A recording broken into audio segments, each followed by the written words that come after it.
యేసుక్రీస్తు ప్రభువారి యొక్క నామం పేరట అందరికీ శుభాభివందనాలండి. మొదటిగా దేవుని వాక్యమును చదువుకుందాం.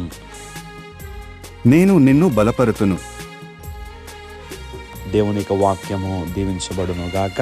దయచేసి ప్రార్థన చేసుకుందాం.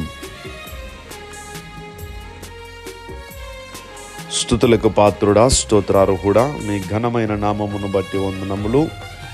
మరొక రోజులోనికి మమ్మల్ని ప్రవేశపెట్టి ఉన్నారు. గతించిన కాలమంతా మేలులతో మమ్మల్ని తృప్తిపరిచి మా అవసరమును తీర్చి ఉన్నారు.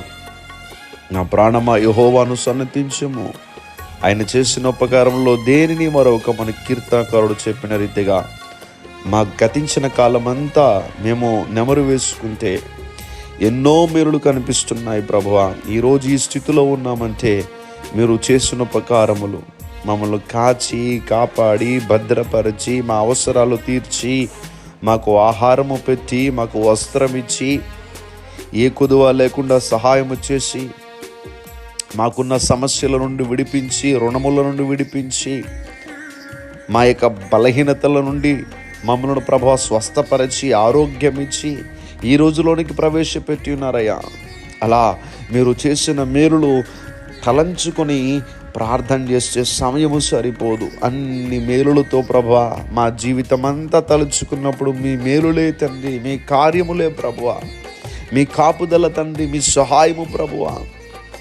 ఇశ్రాయేలును కాపాడువాడు కునుకుడు నిద్రపోడని సెలవిచ్చిన రీతిగా కంటికి రెప్పలా మమ్మల్ని కాపాడుతూ మీ సహాయం మాకు దయచేస్తున్నారు. ఈరోజు ప్రభువా నిబిడలు వారు పనులు ప్రారంభిస్తూ ఉంటుండగా ఈ ఉదయకాల సమయంలో నిబిడలకు సహాయము చేసి చక్కటి ప్రభువా ఆరోగ్యములు నిబిడలకి దయచేసి ప్రతి బిడ్డకి అవసరమును తీర్చి ఈరోజంతా సంతోషంగా నీతో గడపాలి ప్రభువా.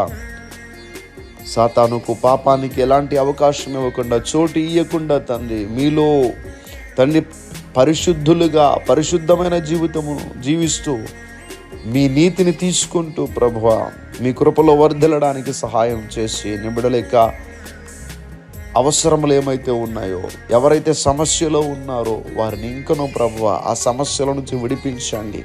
సింహాల బోనులో నుండి ప్రభువా దానియేలును విడిపించిన గొప్ప దేవుడవు. అదే రీతిగా ప్రభువా నీ బిడ్డల సమస్యల నుంచి మీరు విడిపించి మీ దైవ కార్యము నీ బిడ్డల పక్షంగా జరిగించి ఈరోజంతా సంతోషంగా మీతో గడిపే స్థితిని నీ బిడ్డలకి దయచేయమని యేసుక్రీస్తు వారి యొక్క నామం పేరట అడిగి వేడుకుంటూ ఉన్నాం మా పరమ తండ్రి. ఆమేన్, ఆమేన్, ఆమేన్.